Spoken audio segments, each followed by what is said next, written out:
Tune in to Sista Shanice on Galaxyafiwe, the only de-brainwashing station. Every Wednesday for Black Empowerment shows and alternative Saturdays for the community talk shows from 10 a.m. through to 1 p.m. Join the discussions, join the debate and get involved. You can tune in via www.galaxyafiwe.com or for Android phone users, go to Play Store and download the Galaxyafiwe app or find us via TuneIn in the app. Sista Shanice in the house, in the house. Galaxyafiwe, providing a platform for the voiceless to be heard. Spread the word. So we've got Antonia on the line, I believe. Let me just check. Greetings, sis. Do we have Antonia on the line? Hi there. Hi. Can you hear me? Yes, we can hear you loud and clear. Fantastic. Well, Galaxy family. I met Sister Antonia at the Reach Society meeting that I was talking about on Friday. That was the meeting that had been called for professionals and others who were concerned about what's the Windrush situation and the deportations. You know, for those who are concerned to come together, you know, to share knowledge and information about the works that's going on in our community. And I met Sister Antonia there. And Sister Antonia, she's one of the leaders in the movement for justice by any means necessary. And, you know, has been dedicated to the anti-racist struggle for many years now.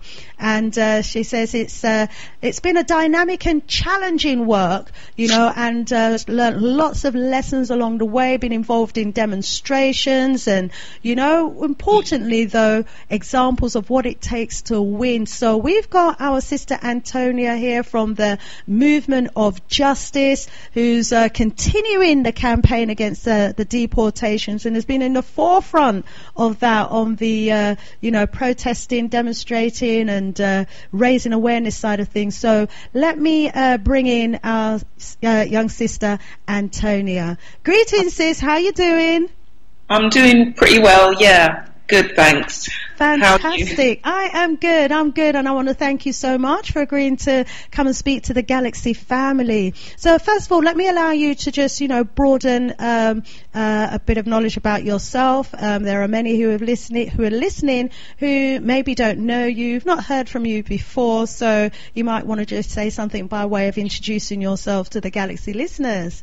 Sure. I mean, I guess I could say I've been in this struggle, you know, as a conscious, you know, politically conscious activist and organiser for a long time, and really that's because of the fight against racism as a pivotal question. It's not the only thing, but it is a pivotal thing. So I would say really my first involvement in politics and struggle goes back a long way, but it was when there was a lot of racist attacks in London, including of a fellow student at the college I was at the time, and a complete lack of interest or investigation on the part of the state in terms of the police, and then a lot of deaths in custody around that time. This is the 90s.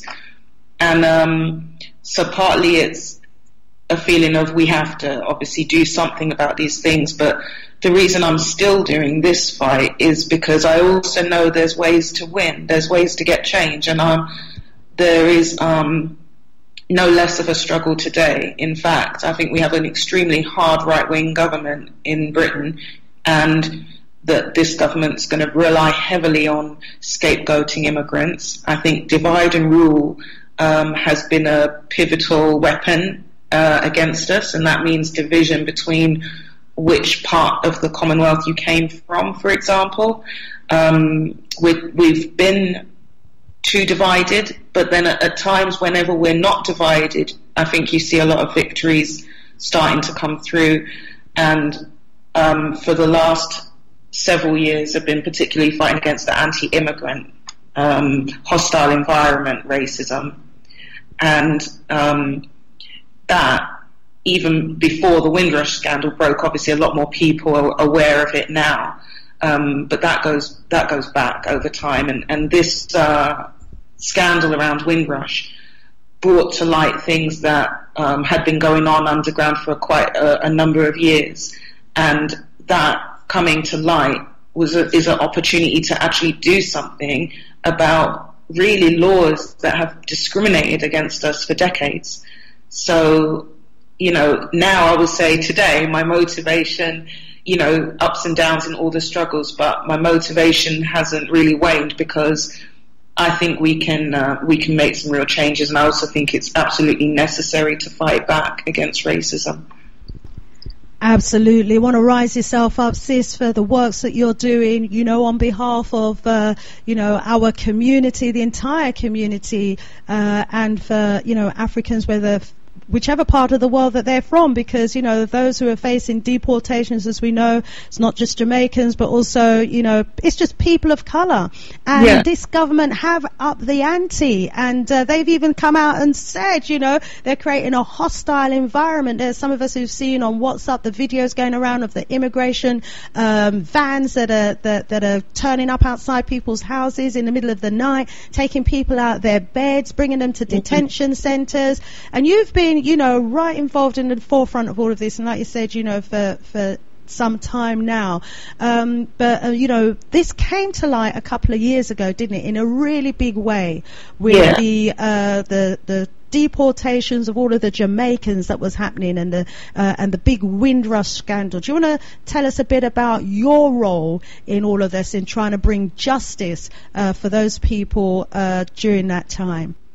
Well, so the issue around immigrant rights, and, well, let's say just even having a right to be in Britain without just being harassed all the time and questioned and denied work or healthcare and so on, that's built up and up over the last few decades, especially over the last 20 years, and that would count under both the Labour government, the coalition government of Tories and Lib Dems, and the present Tory government.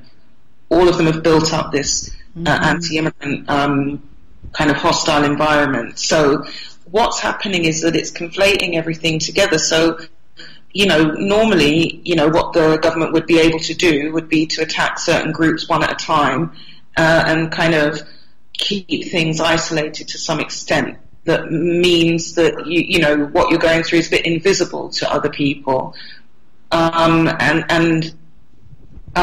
If you know what I mean, it would keep things quite separate. Mm-hmm. But there are so many layers to attacking immigration and scapegoating immigrants. So irrespective of what papers you have and how temporary or how permanent, the immigration stuff is like a permission to cause you in the workplace and generally in the community, like you say, raids and all of this, or immigration people standing with police outside stations like in Stratford, and different places, questioning anyone they think looks foreign or looks nervous.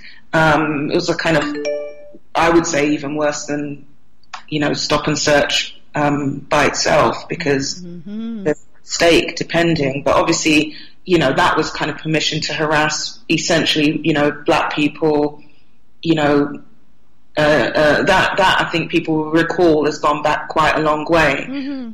And there's a bunch of people who might have thought, well, but I have, I've been here 30, 40 years, so like it's annoying and it looks bad what they're doing, but it doesn't immediately affect me. But with what the Windrush scandal showed was that it did, and actually what the government's plans are reaching further and further into our communities. Yeah. So now, if depending on each person's situation, a number of things can conflate to result in you having an immigration problem that you'd never thought you might have had before.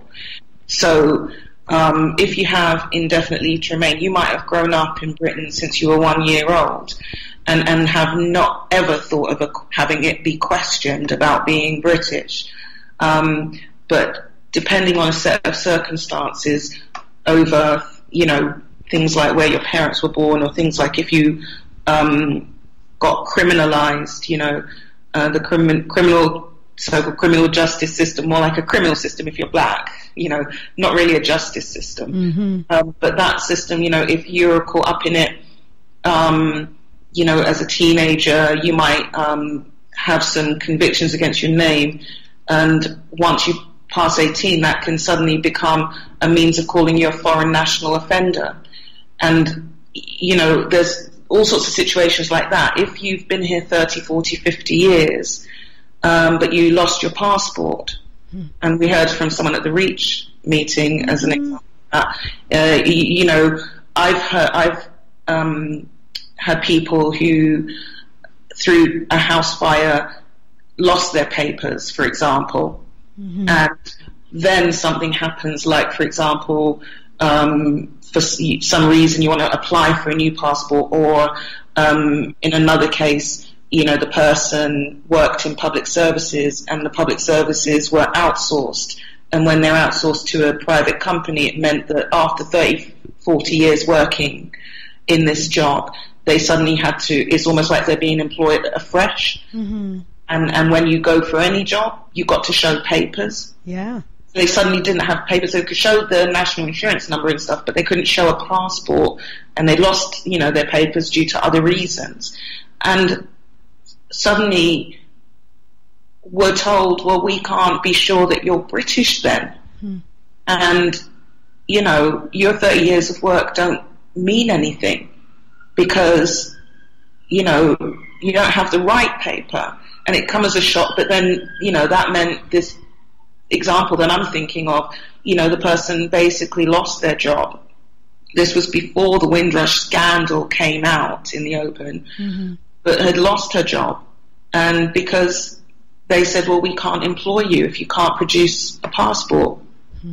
And, then was going through what a lot of people have gone through, where they're trying to find papers that they never imagined they needed to look for, but when they do look for, they suddenly realize how little exists.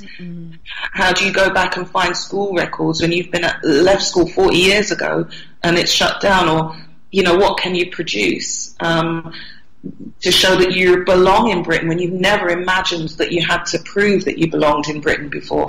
So people have got caught up in all kinds of ways, and it's triggered by all kinds of things, but it's really because the general policy is that it's an aggressive going after of anyone who might have a question mark over their Britishness, which really always means non-white. It really means, you're African heritage, Asian heritage, something. And,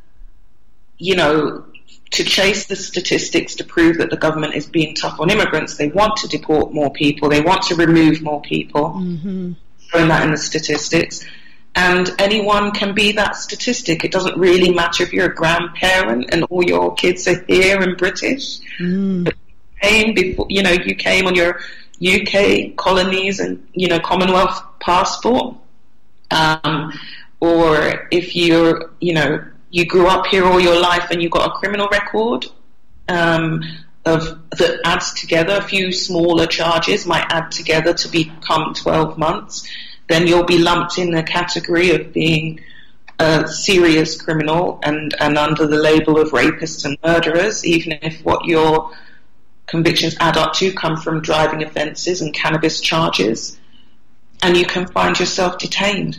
That's something else to highlight, actually, the fact that they're adding up smaller convictions as well, so that they can get the 12 months to justify removing people. I mean, that's awful.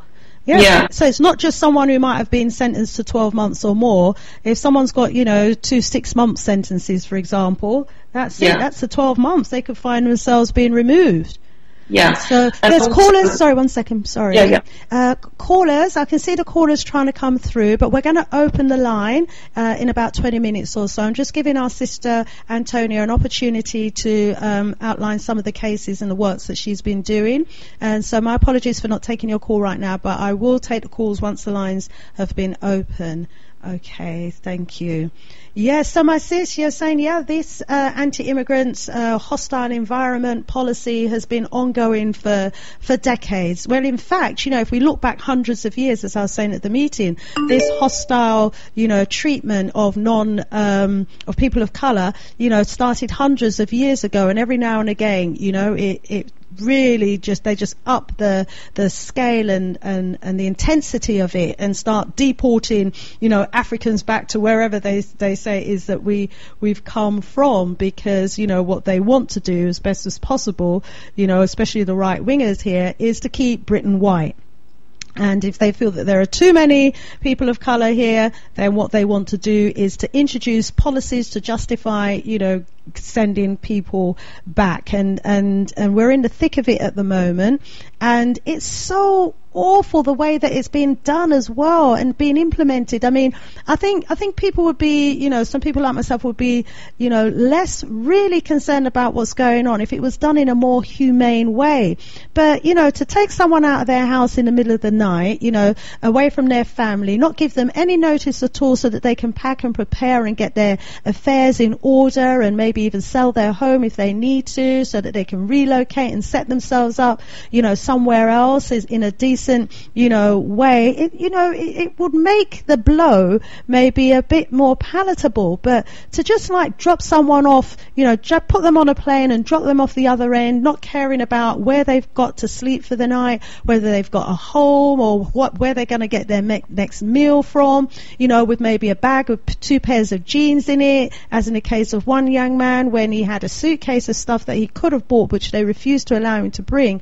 I mean, why this added really insulting and inhumane treatment on top of it? I mean, as we say, they just want to treat a dog like that. You won't put a dog on a plane and then drop it off in another country, a foreign country that it's maybe not known for most of its life, and just leave it there and expect it to fend for itself. So why treat other human beings like that? I don't know if you've put that question to anybody, or if you've had any discussions in the movement for justice in the way in which this is being done. I mean, even just looking at our own members, we, between all of us, many of our members joined Movement for Justice because of being in this struggle. And it's not one anybody chooses, in the sense that no one chooses they want this immigration problem to have to deal with the Home Office and all of that, because by and large what anyone would rather do is stay far clear of the Home Office. Mm-hmm. But when you're in a struggle, you've kind of got your 2 choices. You can avoid it, and that can be a survival mechanism, but it comes with its obvious problems. Or you can learn how to fight, learn everything you can from everybody around you who's fighting that as well. And so between us, there's horrendous examples in terms of anything you can list about what the Home Office is doing or prepared to do. The most recent example being Lionel's case. He was left for 4 days. He would, to understand when the Jamaican, people who were rounded up for that charter flight last month, mm-hmm. They rounded up way more than 50 people. And it wasn't just people with criminal records, it was a mix of people. Mm-hmm. The whole criminal record thing is a red herring, because charter flights aren't they weren't invented for people with offences. That was the PR to justify reopening mass deportations to the Caribbean after the humiliation and embarrassment that the government felt from the Windrush scandal. Yeah, and to swing public, and to get the public support for what they were doing, because obviously the public's going to say, criminals, send them back, and it's a pretty desperate measure, the way they did it, but it was a sign that their policy was weakened by that scandal and by the way that people responded and spoke out, and all those people going through it who told their stories to the papers, you know? And well done, for all of the works behind the scenes in getting those stories to the newspaper. You touched on the story of Lionel Shaw. I've got his case here. It says that he's partially blind, partially deaf, And he's lived in the UK for 18 years. He arrived here when he was 15 years of age. And he was in the detention centre, slipped and had an accident, and broke his ankle. And they left him in the cell in excruciating agony for 4 days before they took him to the hospital. And he slipped on a wet floor. Remember, he's partially blind. He slipped on a wet floor. And I can tell you this, it was in front of the guards. They were coming to do a room inspection where they tell you to leave the room. So they knew that the floor's wet. They can see it's been mopped. They show up, tell him to leave the room, watch him fall, watch him in agony. Do you know what I mean? It's not like it happened overnight and they find him until... No, they actually watched it happen. And, you know, we talked to him and we was actually beside ourselves, because normally, at least if something comes out in the open, they'd be embarrassed enough to actually do something about it. But we started the petition on Tuesday morning, you know, got a recording from him over the phone to just tell his story and got it out. Yeah, well done. It still took 4 days. Wow. 4 days. It's shocking. And he said that he was in agony, and, you know, all they did was to give him urine bottles because he was unable to walk to the toilet. You know, they didn't attend to him. They gave him, was it painkillers, and ice was advised, and they gave him urine bottles. It's almost as though, you know, there's this old kind of story that comes through our history about the perception that they have that black people don't feel pain. Like we can just endure any amount of pain, you know, and we hear of the atrocities, for example, that, you know, we went through in surgery without any anaesthetic because they believed that we didn't feel the pain. And it's, you know, it's like it just rears its head again and again. This man had a broken ankle. When he did go to the hospital, they found that his ankle was broken, wasn't it? Yes, in 4 places. In 4 places. It was seriously broken, and now he has to actually have serious surgery on it. But I'll say this, I don't only want to concentrate on how bad they are, but I mean, I do think it deserves saying, even when they took him to the hospital, eventually, or rather allowed the ambulance, because he and his fellow detainees, they called the ambulance themselves. The problem that they have is that the ambulance aren't allowed in. So Mighty have to be keeping them out, refusing to give them access. Right. So, and Mighty, we learned at the meeting, the detainees, like, he actually called the police to try and get the police to escort the ambulance in order to get it in. My God. Can you imagine? But even in the hospital, they had 2 guards. So after they've neglected him for 4 days, they actually stationed to pay the wages for 2 guards to stand over his bed in the hospital for 24 hours a day. As if he could get up and run, go anywhere. Yes. Well, I think that the purpose of that has got nothing to do with thinking he's going to escape. I mean, he obviously can't escape. It's to do, at that point, as far as I'm concerned, it's to do with the cover-up. They've said you're not allowed any visitors, and they held on to his phone. Sounds like there needs to be an investigation as well into Mighty and their conduct and treatment of detainees, because this is absolutely shocking. And we learnt at the Reach meeting that Mighty, the contractors that the civil servants have engaged, and they pay them $525 million. They paid them $525 million over 10 years to be removing people from this country.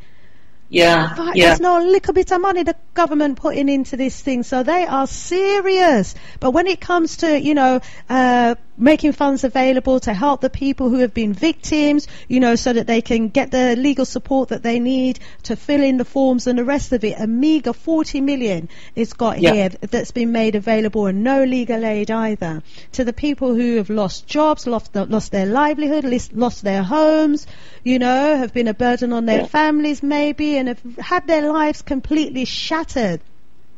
So well done for getting that case out. But and then there was also the other case, wasn't there, more recently as well, of Prince Fosu.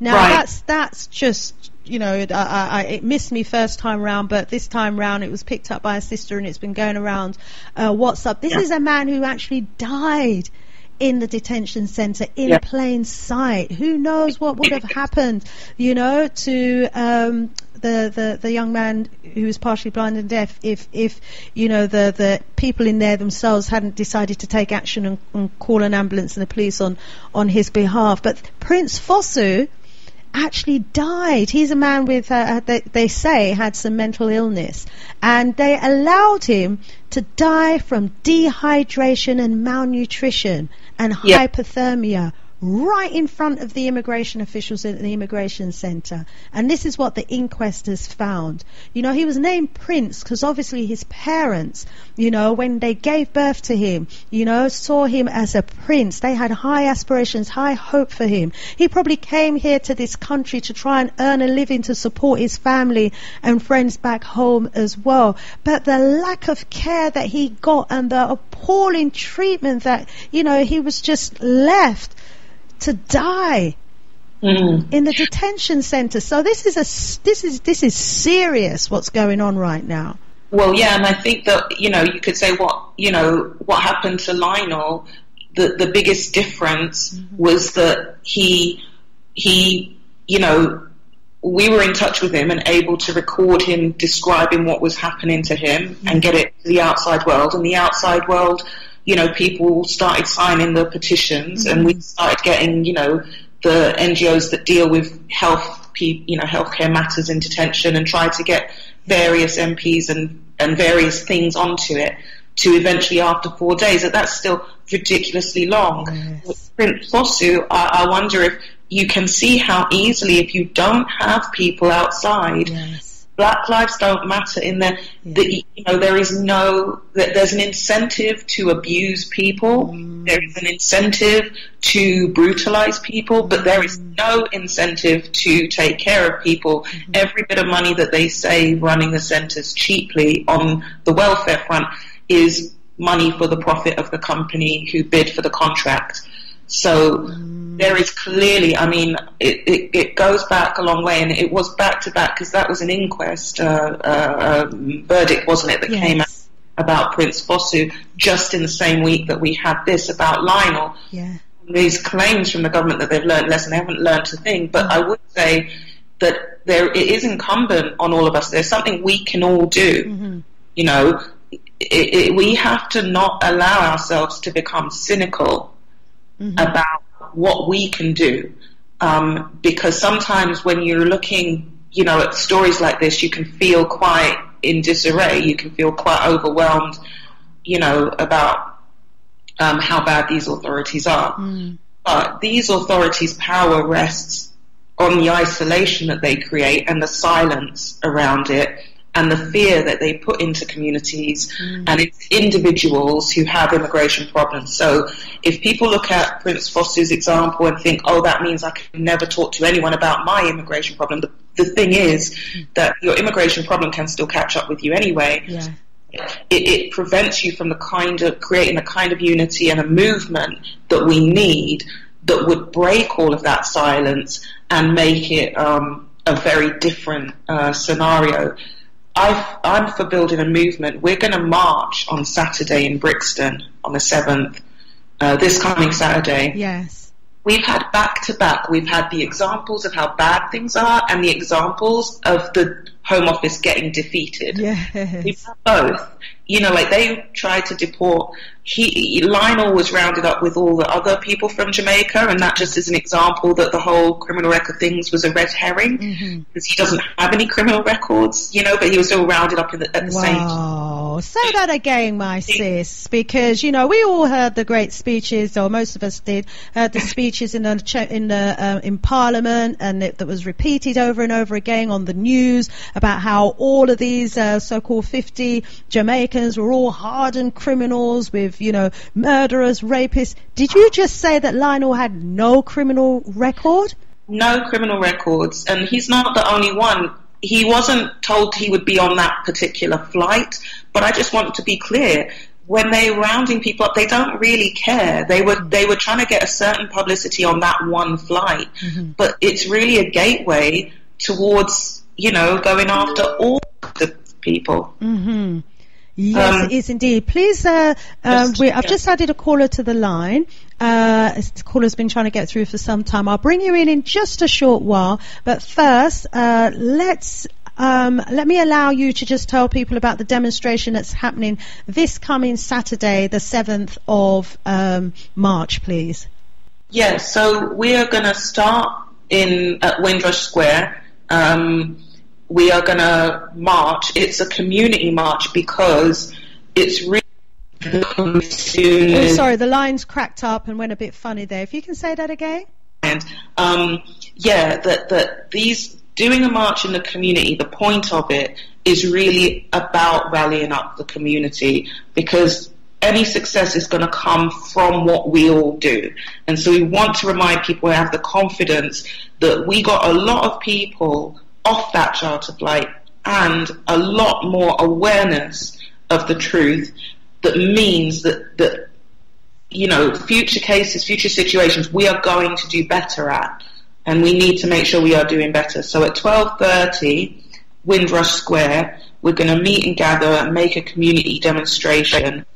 We'll get around the immediate neighbourhood. We want to get our message out, and when we've been out there, if anyone wants to help, with flyering and organising, please pass the word on. We're going to do some this afternoon and whatnot, just flyering and stuff. But the point of it, yes, is to remind people to have the confidence and remember the things that we can do to actually win. Because I have no doubt the government will be planning another charter flight at some point.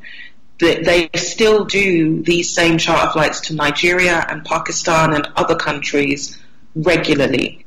And so every time it means those communities get targeted for raids and harassment. And they will round up people that they can't put on the flight. They'll round them up as like spares, and then they'll release them at some point. Or they'll, but in the meantime, they really are traumatizing, and discriminating people. So we're going to, meet at Windrush Square, start from there from 12:30. We're not going to leave there straight away because, we always have a time issue, so we never go right on time. But 12:30, Windrush Square, we get some big banners, some signs, want to be loud, and the message is really, it's for the community. And I would love to see this be inspired to happen in cities up and down the country, because we all know we're going to be in a tougher situation. But if we don't know the rest of the community that we have each other's back, then we're in a situation of losing. We're not losing just because we have a horrible government.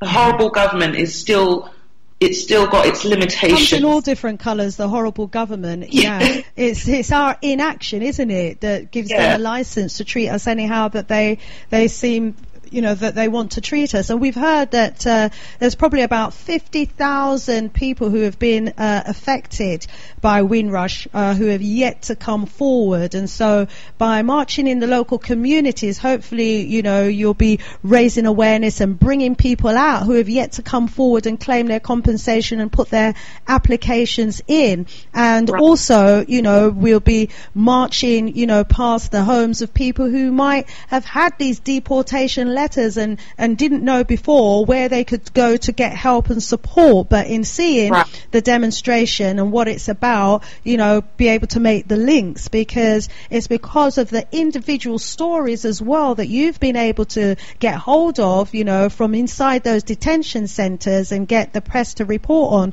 that, we're all becoming more aware of what's really going on. And so the more people who come forward who have received these deportation letters, who have been under threat or who have, lost their benefits, lost their home or anything like that because of these cases, we need to be exposing them, for the injustice that people are actually experiencing.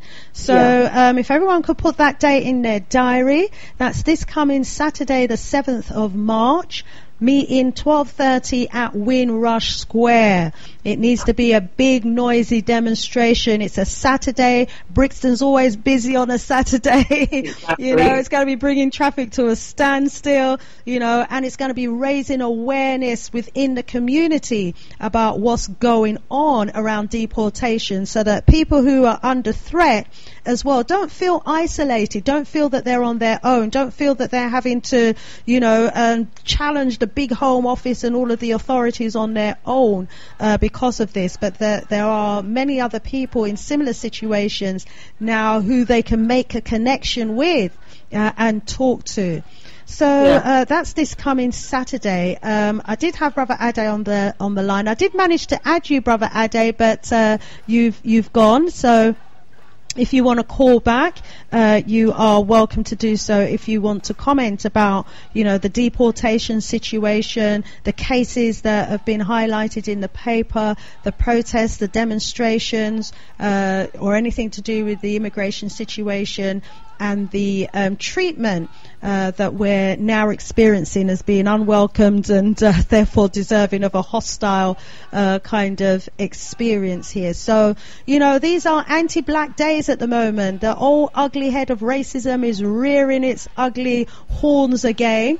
And, we need to come out as a community and not get too comfortable in our homes or feel too despondent or feel too overwhelmed to come out and take action. And to all those who have already been coming out in support of these demonstrations, rise yourself up. We've seen the videos, we've seen members from the Galaxy community out there on the front line as well, videoing and circulating videos on social media about this.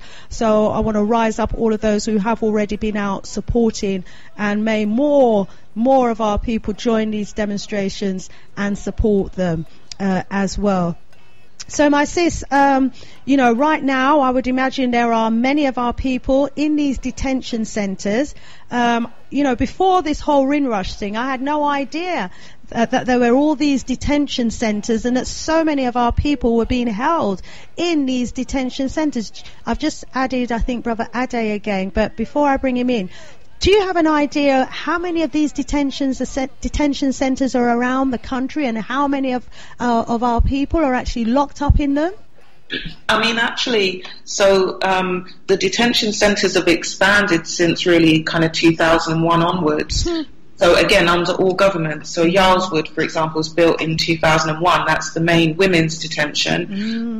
They are all over the country, but there was a period where they were reducing, and that was when there was, we were doing mass demonstrations outside Harmondsworth, Colenbrook, Yarlswood, and it was starting to get into awareness. That was, before the Windrush scandal. So there was action. At that time, I think it was around 32,000 a year. Wow. I mean, Harmondsworth and Colenbrook between them, just at Heathrow, can hold 1,000 detainees. Under really, disgusting I've seen the pictures in the newspaper. Anyone could go to the Guardian newspaper and look up the article of the prince who died in the cell. And if you see the conditions of the cell that he died in, it's absolutely horrific. So they have no care whatsoever. They can't even open their windows. They're all like barred and like triple glazed. If when you visit, it's like you feel like you're visiting a high security, fairly high security prison.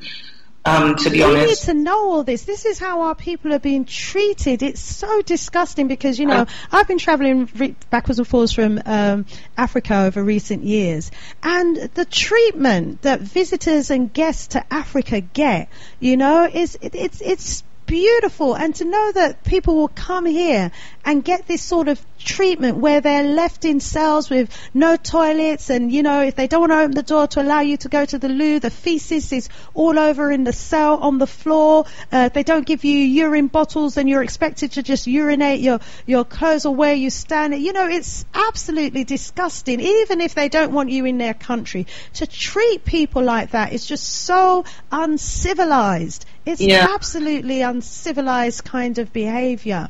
And with these companies that have got over 500 million, to be able to carry out this sort of, I can't call it a service, this disservice to our community.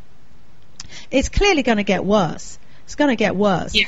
I've got an unknown caller. I did get a funny unknown call earlier. Let's hope that this is someone sensible. Greetings, caller. Who do we have on the line?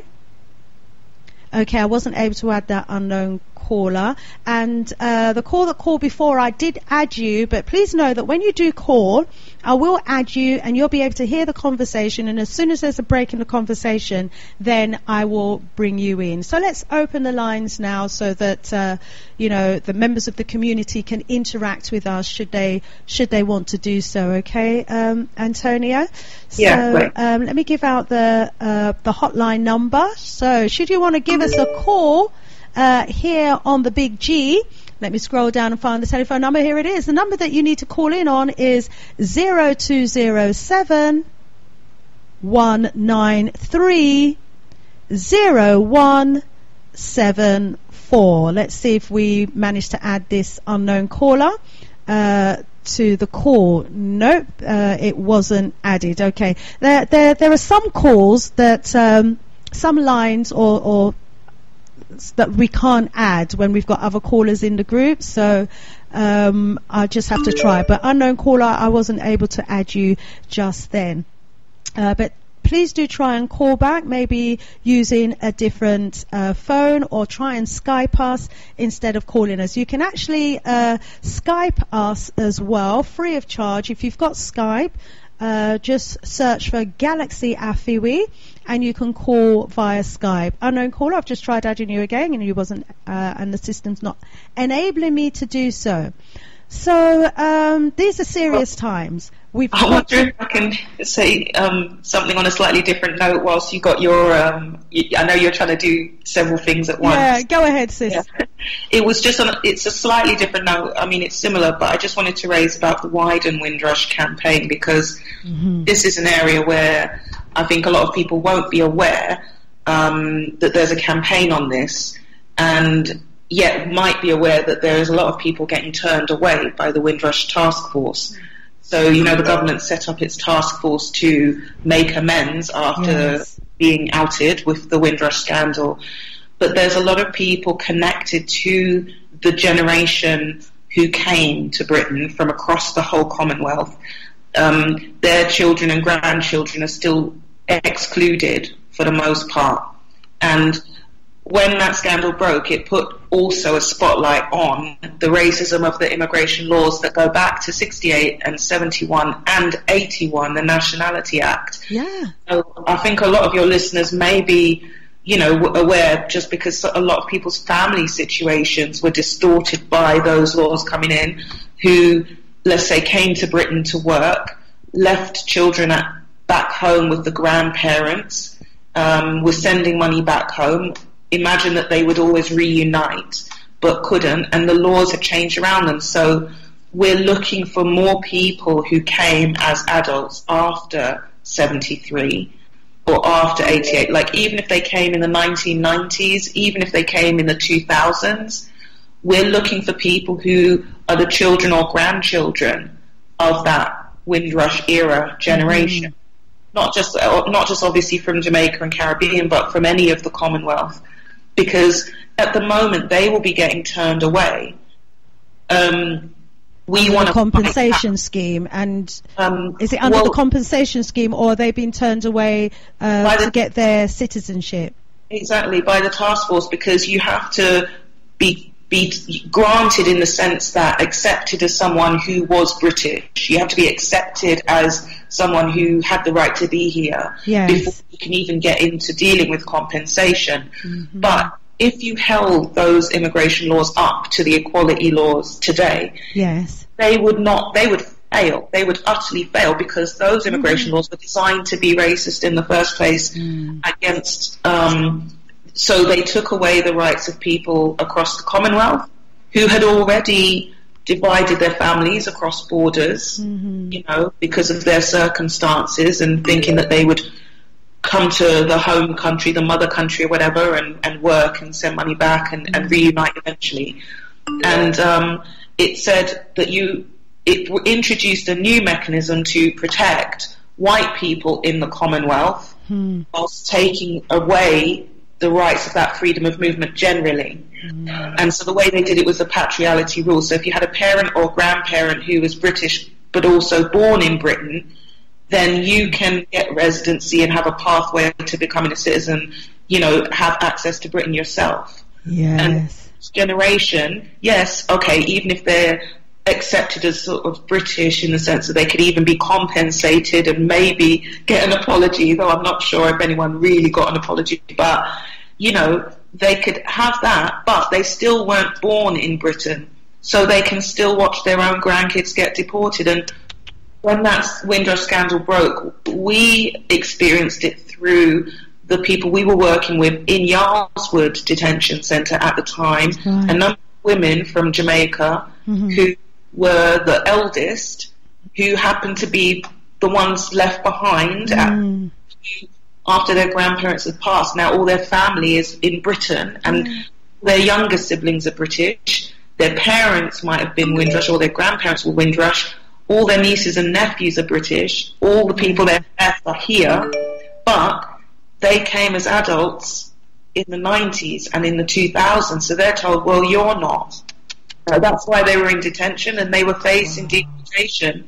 And it was stopped because of the whole scandal kind of put the brakes on the government's policy. Trauma upon trauma. Imagine the years that you've been left behind and the trauma that you would have experienced, you know, being without your parents and your other siblings, and eventually you managed to join them here in the UK, and then because you didn't join them in time before they made the changes to the law, you're being punished again and kept in one of those awful detention centres that sound like prison cells.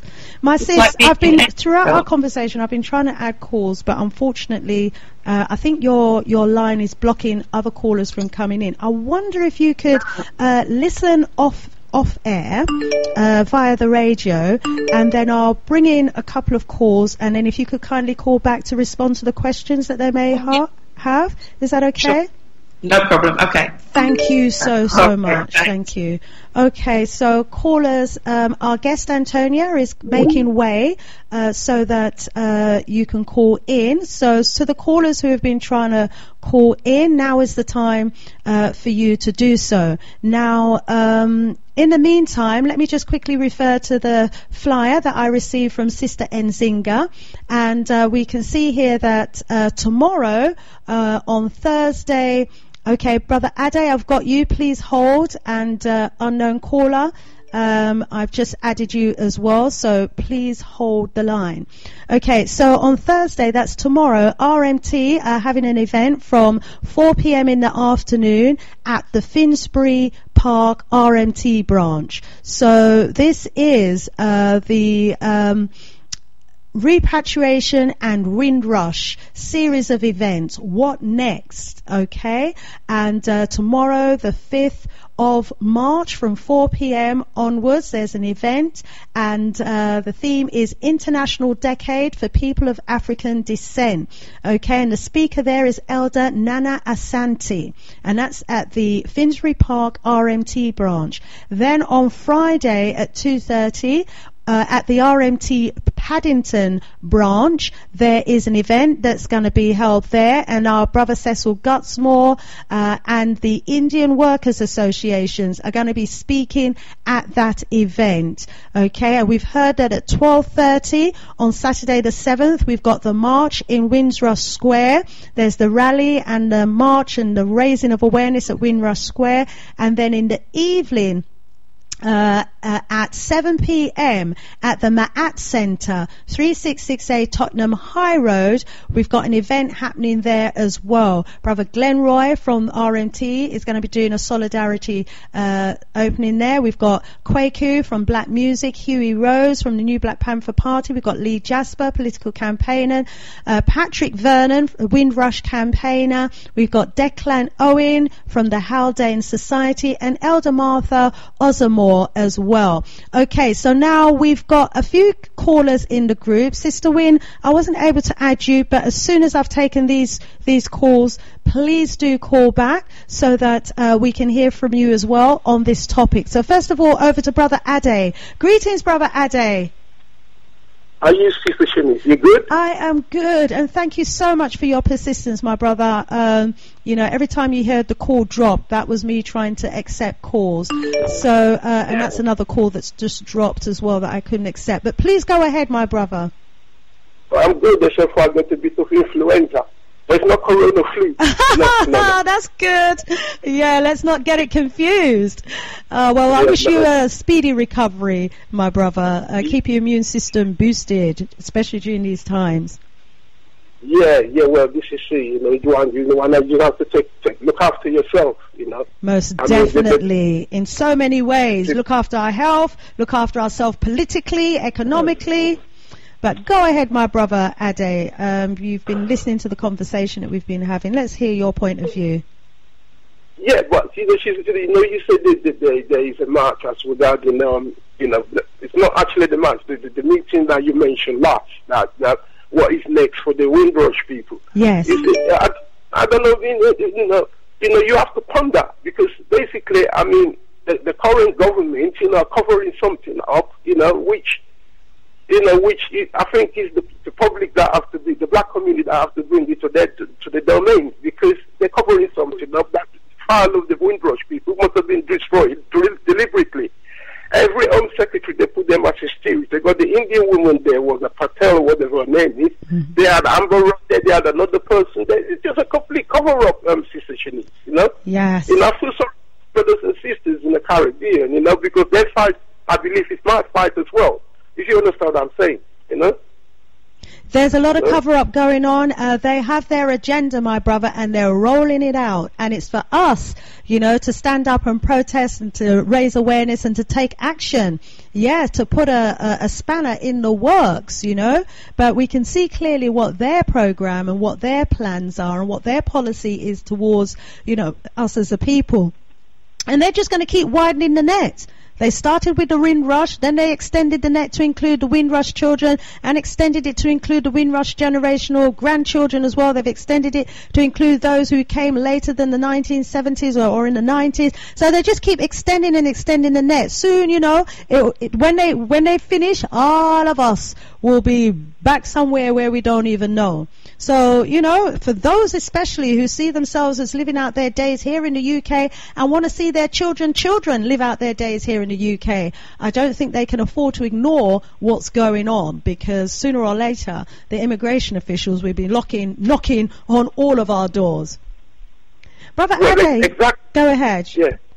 I mean, exit strategy, those were detached from our roots, Like you've been to Zimbabwe. I mean, you probably got the inseparable, what the African modality, culture, and ways of life is. I'll encourage more of us, to take a trip to Africa, as a place where you could stay. Because at least if they ask you to live here, because I believe everybody in this country, whether you're born here, you're a guest here. Because these people will never accept you as being British, English per se. They will never. You can see the sign of, you can see by what's going on. As you said, you're going to get immigration knocking on your door, regardless whether you're born here or you were born abroad. They will still, they will still ask you to leave. Absolutely. So it's for us to take action. Are you available on Saturday? Hopefully minus the flu by then. Yeah, definitely. Brilliant. The thing about English. See you there after my show. Let me just something quickly, Sissy. The thing about English people, they're very tolerant. You see, my interpretation of tolerance is that people can put up with you, but eventually they will ask you to go. Yes, that's the notion. That's the concept of tolerance. We hear you, my brother, and as our numbers are expanding, if you look at the school populations, especially in the London area, I'm sure they're looking and seeing that, 90% of the children in a lot of the public schools are non-white, and so they're really worried about what tomorrow may bring for London, and so they're busily deporting, and they're going to up the scale of it as well. My brother Ade, I want to thank you so much for your contribution, and all being well, I'll see you on Saturday at Windrush Square. Okay, thank you, Sista Shanice. Thank you too. Okay, then, bye. Enjoy your day too, my brother. One love. We've got an unknown caller on the line. Greetings, unknown caller. Who do we have on the line? Good afternoon, my sister, and good afternoon to your guest, for whom I have 3 questions. Yes, go. Welcome to the Big G. Go ahead, my brother, with your questions.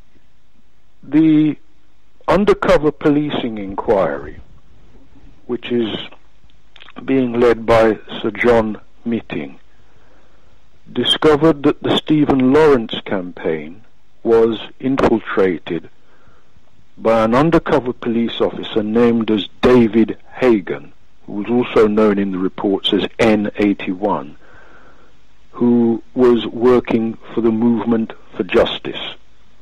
That's the organization that he infiltrated in order to infiltrate the Stephen Lawrence campaign and other campaigns at the time.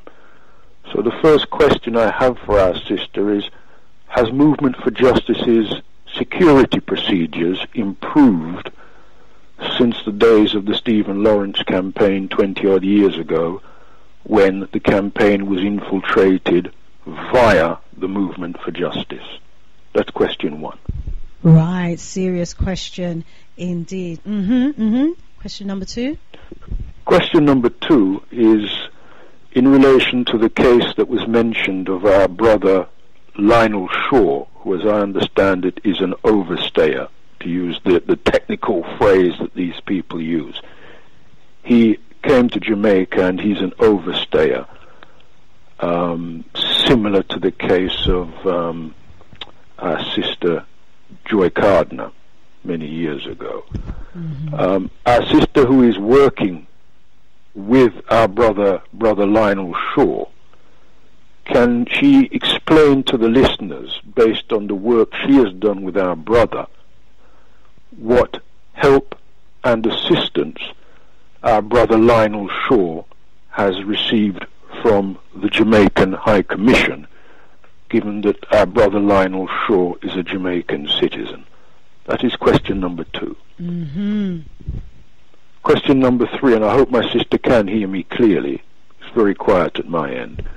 Question number three concerns the case of our Sister Christine case, and I apologize, but I have been in and out of the room.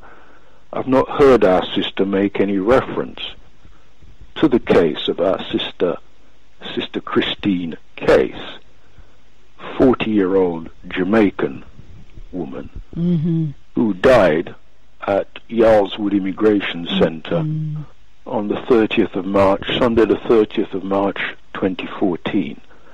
Now, at the time, I believe I was the only person to raise this case on Galaxyafiwe, the only de-brainwashing station, and I believe I raised it on more than one occasion with more than one presenter. My recollection is that the irony is that our sister died on what may well have been so-called Mother's Day back in 2014. My question to your guest is, what is it that African radio stations and African presenters on African radio stations should be doing on the 30th of March this year, or the dates around the 30th of March this year, to remember and commemorate the case of our Sister Christine Case from Jamaica, who died at the age of 40 at Yarlswood Immigration Centre on the 30th of March 2014. How should we remember and commemorate the life, and in particular the death, of our sister in an immigration detention centre almost exactly 6 years ago? I don't recall too many other presenters or even radio stations mentioning the case when it actually happened. But now that we can see what has happened subsequently, how should we commemorate that case? And again, if our sister has any knowledge of what the Jamaican High Commission has done in relation to the case of Christine Case, who died, can she share it with us all? Thank you very much, my brother, for those questions. Our guest, Antonia, hopefully is listening offline because her line was blocking other callers from coming in. So she graciously gave way so that I could bring in other callers. So she'll be calling back in and we'll respond to the questions that you've asked. Thank you very much for those questions, my brother. My sister, should I put the phone down so that I'm not blocking others? Yeah, if you wish to do so. Thank Yes. you, my sister. Thank you as well for your call. Other callers, the lines are now free. If you'd like to give us a call here on the Big G, you are welcome to do so. www.galaxyafiwe, the only de-brainwashing station. Sister Shanice in the house. Yes, I like saying that. So give us a call. Let us know what your thoughts and opinions are with regards to the whole Windrush scandal, and certainly hope that you're going to be participating in some of the events that I'm telling you about. Let me give you the phone number one more time.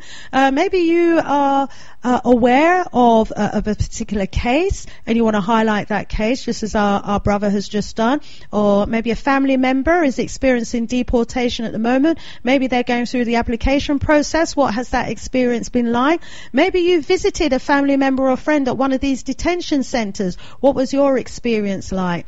Let me give you the number that you need. It's 0207 193 0174. And if you're calling from outside the UK, just put +44 207 193 0174. Or if you have Skype, or even if you don't have Skype, you can download Skype onto your handheld device, or you can download it onto your laptop. And then you can search for us in your contacts, Galaxyafiwe, one word, Galaxyafiwe station, and then you can actually ring us from anywhere in the world. So callers that were trying to call through earlier, the lines are now free for you to call in. Right, let me go back to raising awareness about some of these events that are happening. So on Monday the 9th, there's nothing there. On Tuesday the 10th at the Ma'at Centre. That's Tuesday the 10th of March at the Ma'at Centre from 7 o'clock in the evening. Yeah, there's going to be another event that's linked to us fighting against political racism, against immigration and deportations. And then on the following day, on Wednesday the 11th, from 4 p.m. in the afternoon at the RMT Jubilee Line branch, there's going to be speakers. Our brother Oluwaro Timi Ajayi is to be confirmed, and representatives from the RMT are going to be involved there. On Thursday the 12th of March, there's another event, this time at the RMT Central Line East Branch, and that's at 1600 hours at 4 o'clock in the afternoon. We've got speaker Elder Nana Asante, and they're going to be speaking. He's going to be speaking there, and the theme there is going to be International Decade for People of African Descent. International Decade for People of African Descent. And it's interesting that actually, the fact that, you know, this is the decade for people of African descent. What does that mean? It seems to, I think we have one perception of what it might mean, but if we look at what's been happening to us over this, you know, since this decade has started, you know, it don't look good. It don't look good, none at all. And so there's clearly an agenda that's been rolled out that we're just experiencing the fire of, but you know, we're not in the know of what's actually being planned. And then on Saturday the 14th at 11 a.m. through to 3 o'clock in the afternoon at the RMT Unity House, there's an event happening there. That's at 39 Charlton Street.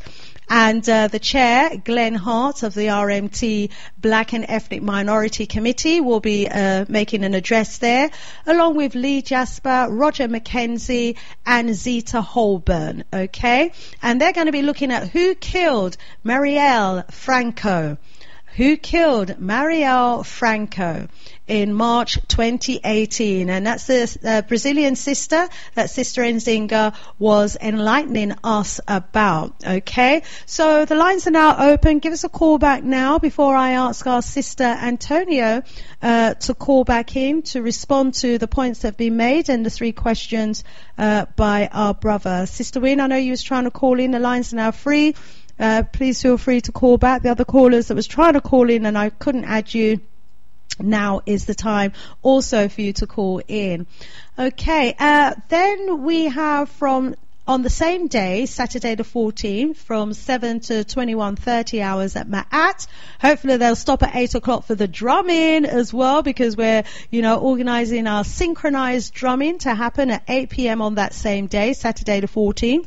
Okay, so we've got the chair, Judy Richard, and speakers, Rokio Manerio, Abu Akil, Nzinga Asata, and our elder Martha Ozamore, who will be speaking on that night. So that's quite a meeting that's going to be happening that particular night as well, and that's at the RMT Unity House.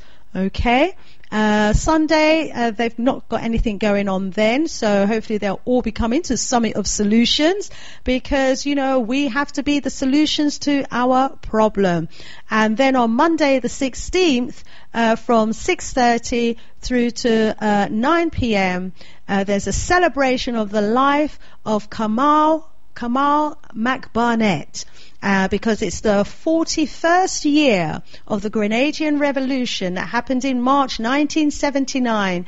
It's the 41st year of the Grenadian Revolution, March 79 to 2020. Okay, so it says Unite the Union Discus Centre. It's at the Union Discus Centre, 128 Theobalds Road, Holborn. I'll send this flyer as well, or this brochure with all this information, to our IT technician, and hopefully he'll be able to put it up on the Galaxy board, okay, so that people can refer to it, because there are a number of events here. And so there's a whole month of events, almost a whole month, 21 days of events against racism, that's been organised for us to hear from speakers, activists, and those who are involved and at the forefront, of some of our liberation struggle and fights. Okay, so come out and support, come out and show solidarity, come out and find out what's going on. Okay, if we've got no more callers wanting to call in and speak live on this topic, may I please ask our Sis Antonia to call back into the studio and respond to the questions that have been raised and the points that have been made, please. Okay, I've got another article in the Guardian newspaper. What's the date of this one? Read more. Okay, so this is the Guardian these days. It always comes up with right. Okay, here we go. So this is a case of Paulette Wilson, who actually moved to the UK in 1968 and worked and raised her daughter here. And now she has been suddenly taken to the Yarlswood Detention Centre and almost forced, onto a plane to Jamaica as well. This is a woman, elder, Paulette Wilson. She's been in Britain for 50 years when she received a letter informing her that she was an illegal immigrant. So you see what I'm saying, my fam? Hear this now. You think you're safe because you've been here 50 years, yeah? They're coming for all of us, yeah? They're coming for you. She's been here for 50 years. She's raised her daughter here, and yet suddenly she's received a letter saying that she's an illegal immigrant and that they're going to remove her. So she was one of those that was going to be sent back to Jamaica. And she left there when she was 10 years old. So she's likely to be one of the older children that came a little later, yeah, and, is now facing deportation. So, they've really spread the net very wide indeed.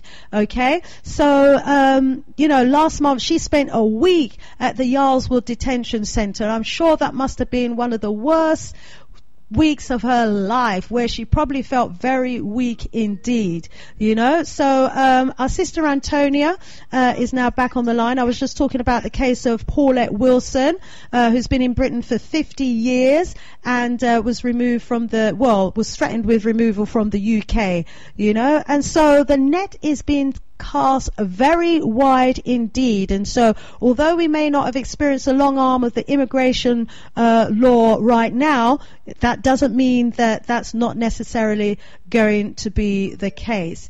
Okay, so I've got our sister Antonia back on the line, and I've got an unknown caller that's also on the line. Let me just check who the unknown caller is. Greetings, unknown caller. Who do we have on the line?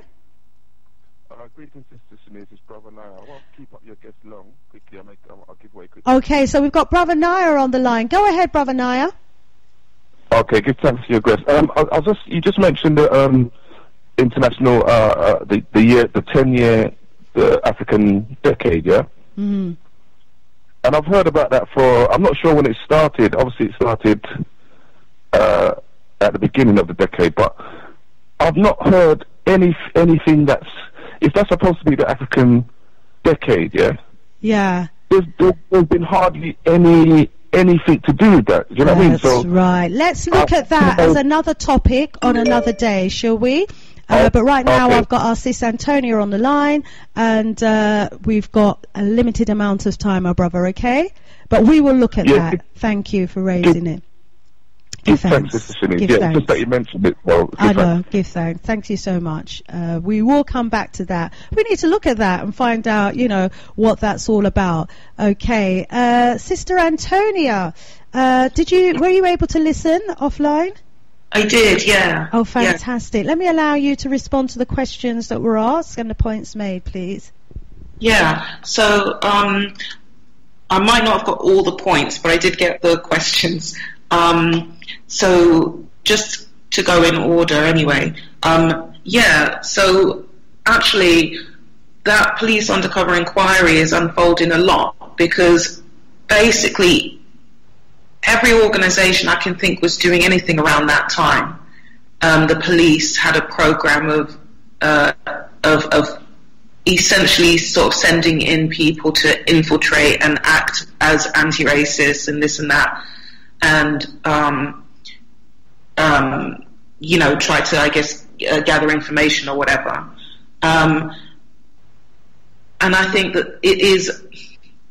Well, I mean, I feel like I want to comment, first of all, what a massive abuse it is of the police doing that. And I think people, if you've watched any of it on the news or some of the coverage, you'll see what they were doing in some cases,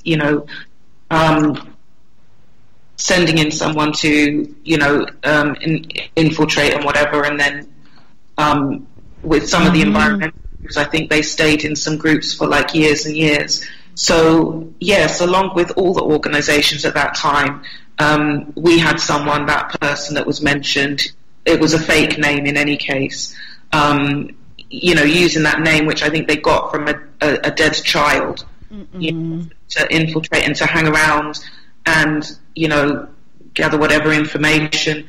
And we always try to be careful, and it's important always to try and be as vigilant about these things as possible. And if you do become suspicious, to confront the person or the issues, and that's what we do. And we're going to keep doing that, and that's all can really be said, because I think any group would be foolish to say that they could never ever have someone come along who's fake, if that person is determined to say all the right words. So I think everyone, yes, we all need to be vigilant on these questions, and remember that these are some of the tactics that the state uses, because the truth is they were always more interested in attacking, or, they were always more suspicious or interested in using their resources to go after anti-racist organisations, to treat that as a problem, than the racist attacks and at the time, like deaths in custody and racist attacks. They actually, I would say, probably spent more resources in worrying about the response to racism than dealing with the racism itself. Yes. And that was what they did with the Lawrence's situation is example of that, because they didn't look for those murderers, but they certainly look how much effort they spent trying to drum up something, against anti-racist groups. But We hear you, sis. So we've all got to be more vigilant in all the organisations that we're involved in, because, as you say, that's a tactic of theirs. We've got to learn from those tactics and be on the lookout for those who want to infiltrate these organisations, our organisations, and try and sabotage them, create chaos and undermine the works that we're trying to do. Yes, my sis. And I think that trying to undermine is something we also have to be very aware of, because even if someone does hang around and want to try to do that, you still have to be focusing what you're trying to achieve so that they can't, even if you don't know at the straight off early days, you know, who any individual is, because you're always going to have meetings people can join. You can't be an organisation that no one can join. You've got to be able to be open enough for people to join, but you've got to not be sabotaged where you can't function, or allow anyone, you know, if that's what their intent is, to sabotage. I think you've got to keep focused on what you're trying to achieve, because we push on regardless. We can't be, even with the infiltrators in our midst. So paranoid about what the police might do that we forget about what it is we're all trying to do. Mm-hmm. But there was a question about the Jamaica High Commission. Yes. I mean, you're as an organisation very actively involved in supporting individual cases as well as organising protests, petitions, etc. I'm sure you've tried to engage the Jamaican High Commission. We've often wondered, what is their role? What are they doing? What are they saying? Can you enlighten us around that, please? It's a long one to get into, because everyone has it on their mind as well, and asks, well, what do the other governments do? What are they doing to defend the diaspora? And it's quite right to ask that. Well, we did try that. We got probably less of a response this year. It's difficult with the question was directed about Lionel's specific case. Lionel Shaw's case. Yeah, he's an overstayer, and I want to rise up. Rasai Tech has sent me a report here. I can see that they call overstayers enforced removals, and there's been 12,000, enforced removals in 2015, just as an example of the sort of numbers that we're talking about here. Well, yeah, and it will be a lot of people actually who have all sorts of connection, because there's such an important connection between Britain and Jamaica in particular, for example. Mm-hmm. There's such an important connection to my mind. Why isn't it more like when you have people between Ireland and Britain, for example, you can come and go? I think it should be more like that, because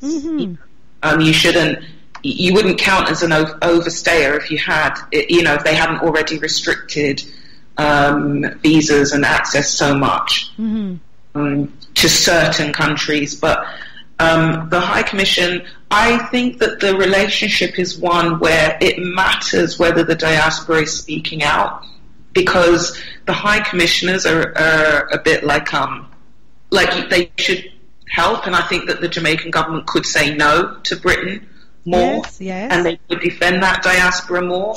But perhaps what is the question in their mind? Are they thinking, well, if people are a bit quiet about it, we don't need to, because we'd rather shake hands and have a good, diplomatic relationship? So they haven't actually approached your organisation at all to offer...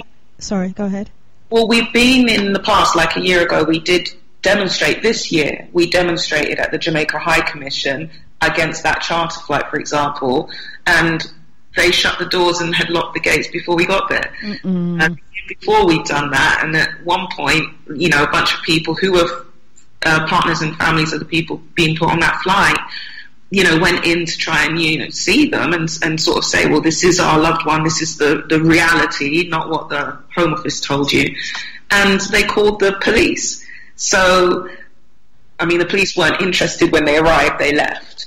But then it's a back and forth thing, because then at the same time after that last year's flight, they did organise a meeting with the High Commissioner, actually met with face-to-face a large number of the families and partners and some of the individuals who had been rounded up for that flight. And was very moved by what everybody said. And no one, you couldn't not be moved by the examples and the stories if you actually look at the impact, not just the policy on paper, but that actual human being. So what was the Jamaican High Commission after a result of that? What were they moved to actually do? Yeah, well, at that time, a year ago, they were moved to say, well, we will, say that the Jamaican government, that was when they said the Jamaican government would stop accepting charter flights until the review of the Windrush scandal, the lessons learned and everything had actually been finalised and come out. Well, it hasn't been finalised. It hasn't come out as yet, has it? And the deportations have started again. So they need to come out again, don't they? Exactly. I mean, it's been a year, and I think that was important to be said at the time. Mm-hmm. But a year on, and the review hasn't come out. So that's what I mean by it's a back and forth thing, and I think that they're under pressures from both sides. But I think it's the diaspora's got to assert itself, and I think that also people back home, it looked like there was more coverage, perhaps more positive, less stigmatising people. And more questioning, well, why is the British government doing this? Mm-hmm. But in both places, and I think that's got to put pressure on that government, because they should be standing up for diaspora, and they should not be, going along with these measures that are convenient to the UK government, who wants to scapegoat immigrants and wants a few more statistics to show. So it's not a complete answer, in the sense we haven't come to the end of that in the end. No, how can we hold the Jamaican High Commission more accountable, though? Clearly their role is to look after the interest of their people, of the Jamaican nationals, and they're not doing it. They're failing miserably, at intervening when their people need their help and support most. These are people who are just going to be left stranded in Jamaica. There was also a rumour at one time that they were getting 20,000 per deportee. Do you know anything about that? I mean, I don't know about that, because I know some of those are rumours and things. What I think is certainly okay. From the British side, it's been a fact for years that they've been looking to open up new routes of charter flights to more countries. It was an objective. It had nothing to do with criminality, by the way. It was just an objective, and they used the word unit when the then immigration minister put it in his speech. They wanted to increase, because charter flights increases the units per deportation.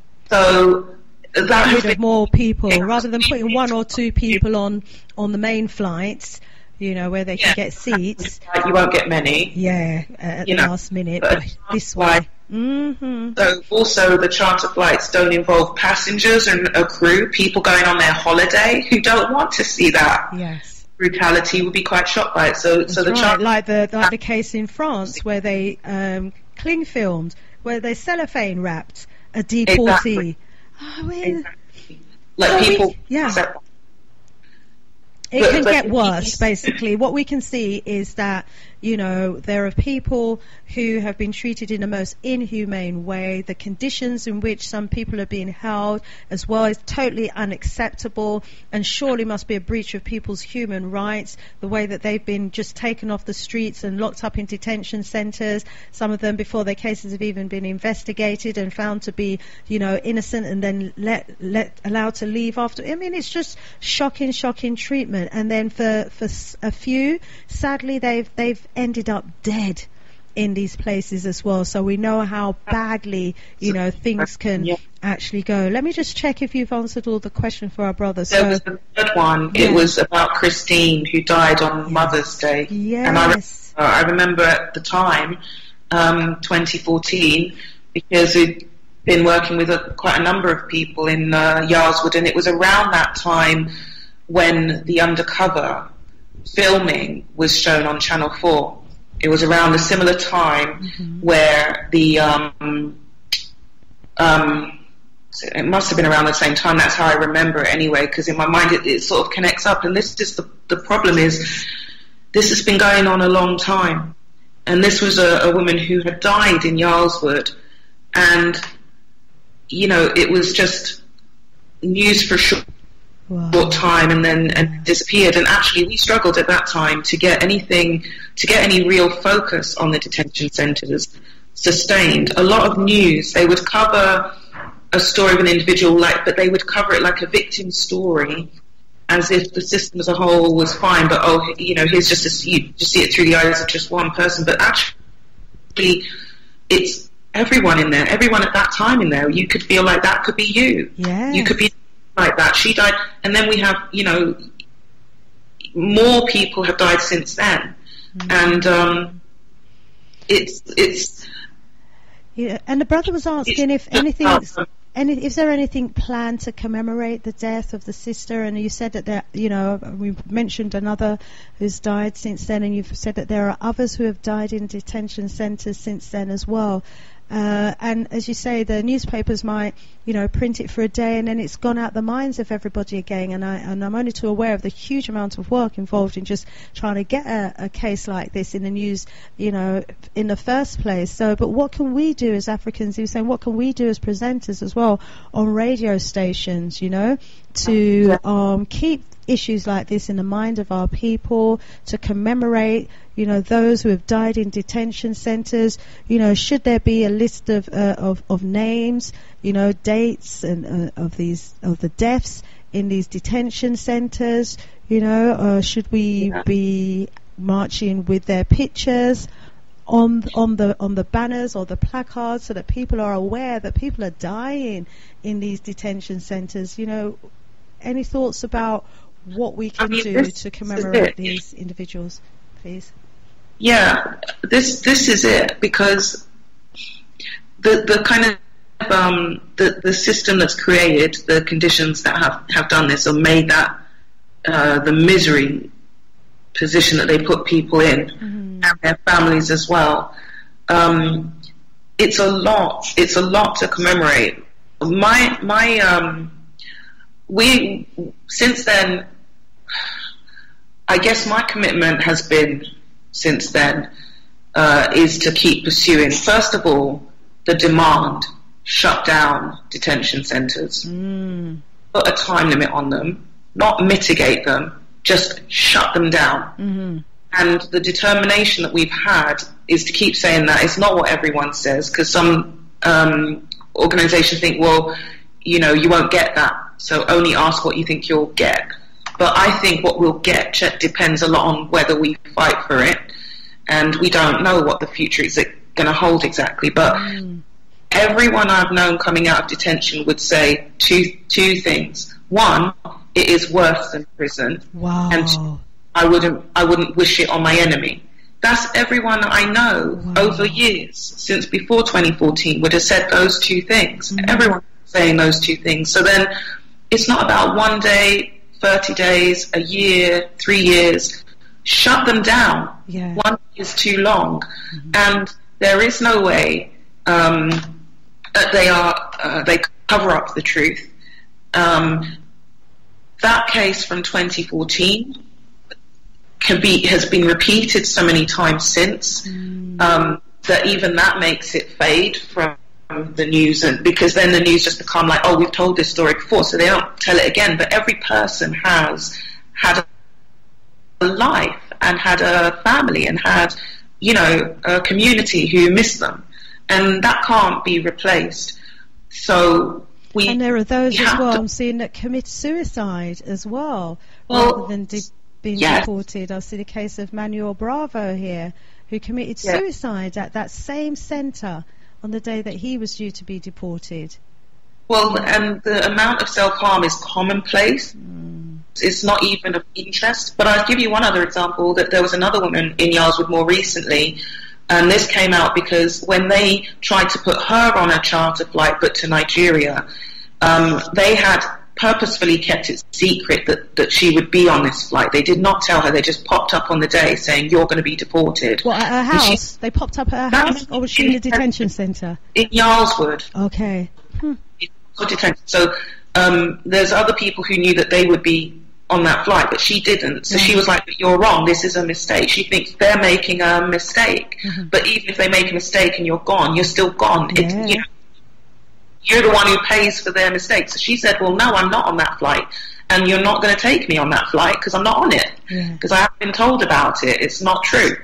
And they decided very, quickly that they would use force, and they sent in up to 11 guards to beat her and drag her.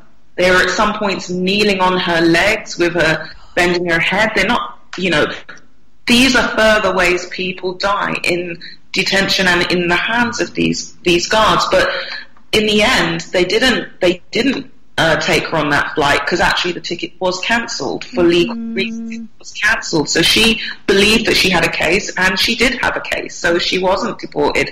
But in the meantime, they'd covered her in cuts and bruises, and then accused her of a sustained attack against the guards, and went to the police and brought charges against her. Cover up themselves. To my mind, it matters. It's like from 2014 onwards, this is all part of the history of those centres. It is a history of abuse and violence against black people. And okay, we had a 3-day hearing in the magistrates' court, and we watched 5 guards come and give evidence, and one of them even cry, as if this one woman had somehow assaulted these officers who were holding handheld cameras and filming her naked, whilst dragging her. And they really actively pursued, and the CPS pursued these charges against a traumatized, rape victim, survivor, and the magistrate said not guilty on all charges. That verdict came out the same day as the Jamaica charter flight on the 11th of February. There's a couple of articles in The Guardian about it, because one of the things that it meant, because they pursued the charge against her and it went to a public court, it meant for the first time, I've never seen these guards get cross-examined before. They actually had to answer questions. It's not under the circumstance you would want, because it was them going after a detainee they had brutalised. Yes. Nevertheless, they had to be cross-examined. They had to answer questions about the things that they did, and the CCTV that is normally secret and hidden, that people who have died in detention would rarely even get hold of. Their family not even be very able to get the evidence of what really happened. Because even witnesses at times get deported when someone has died in detention before. The people in the next neighbouring rooms or across the corridor, have been deported. Prince Fosu, it took years to get to even a verdict. But in this case, it's someone who was self-defense. She defended herself. She could have been someone who would have died in their hands. Yes. But she didn't. She lived. They charged her. They went after her a different way, and they lost. And these are part of the history of that as well. So I guess that to commemorate, to my mind, commemoration is really best done when you're fighting to make sure these things don't happen again. Yes. You have to defend the people who are standing up for themselves against whatever charges. We need to reject the stigma. Even if someone had a criminal record in the past, it doesn't matter, because that's not what this is about. This woman had no criminal record. They tried to give her, accusing her of biting and kicking some guards that were physically grabbing every piece of her. You know what I mean? Yeah. Trying to put a criminal record on her for things that they did. And they lost. It's such an abuse of power, isn't it? It really is. And when we hear about the individual cases, it's just horrifying. It really is. And we're just getting a snippet of what's going on. I've got a couple of messages that's come in. Let me read this one from Sister Wynne. It says, I'm listening intently. 2 thoughts came to mind. Sister Wynne tried to ring in earlier but couldn't get in. It says, are the birth certificates of all Africans born under the UK flag not being traded on the UK Stock Exchange, thus enriching the Crown Treasury? Will their certificates still not be traded on the UK Stock Exchange after persons have been deported? Even those born here are not safe. So those are the comments from Sister Wynne. And then a further comment, the silence of our governmental representatives is deafening and disturbing.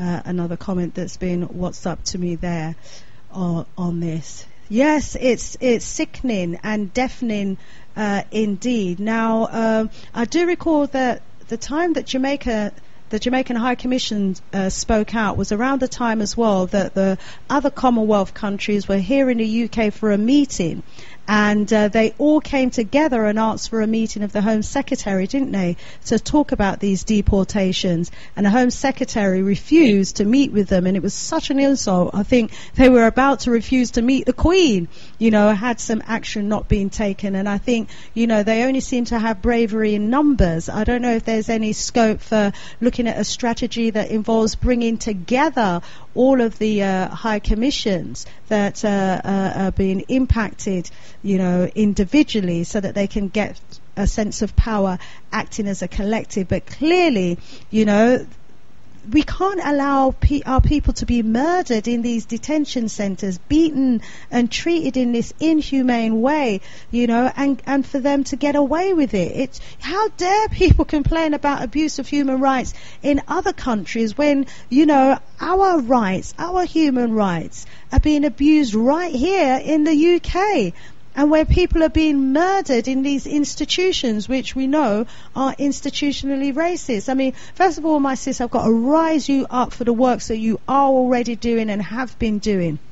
As part of the campaign for justice, as we can hear, there's a huge amount of work that's been been going on, and you have such in-depth knowledge about the individual cases as well, which you can only have if you have been involved kind of, at the forefront of what's been going on. So I've got to, give you enough respect and credit for the work that you've been doing. And as we've been hearing, from some of these really awful and horrendous cases, there's so much more that needs to be done as well to protect our people in those detention centres, to join in the campaign to try and get them closed down so that no one else dies in those detention centres, and, to get statements from witnesses to all of these awful crimes that are happening, and to get the stories out about these individuals who are being treated, in this very uncivilized and inhumane way as well.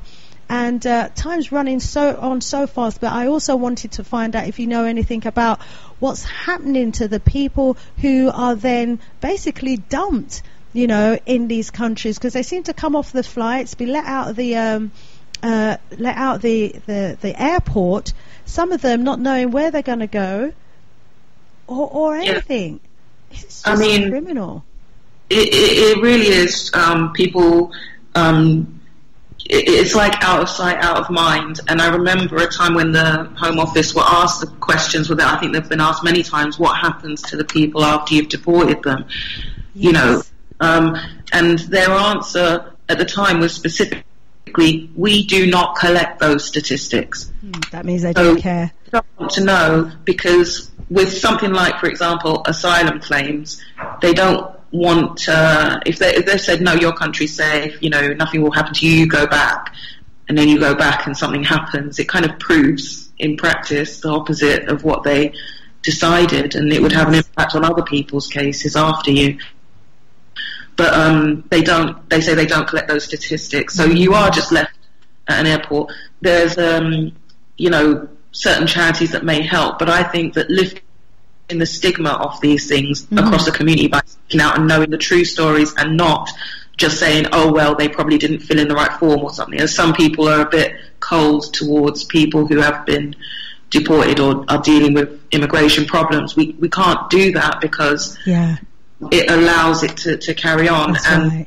It stigmatizes the people in a way that it's even harder then to get any help or assistance. That's and it really opens the door, which, the government have obviously now, they're interested in low-hanging fruit. So, it's the people who, through every kind of accident and coincidence, have wound up in a certain situation. It's not, no one chooses it, and we shouldn't begrudge someone just because they didn't fill in a certain form at a certain time or any of that, But so I do think it matters about what we say across the community, not to spread, negativity, but to not to believe the hype.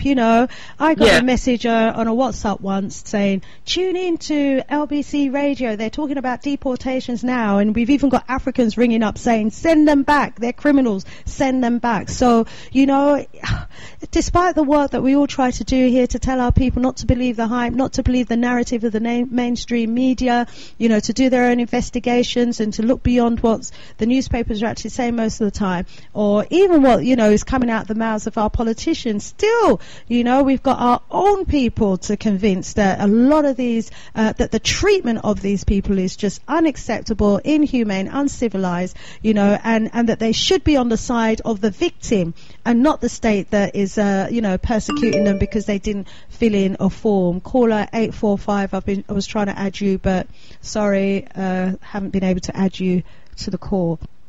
But my sis, you're doing an incredible job. Please remind everybody again about the demonstration that's happening on Saturday to raise awareness of these cases, and also let people know how they can get involved. Should they want to get involved and help and support you and those involved for the movement for justice.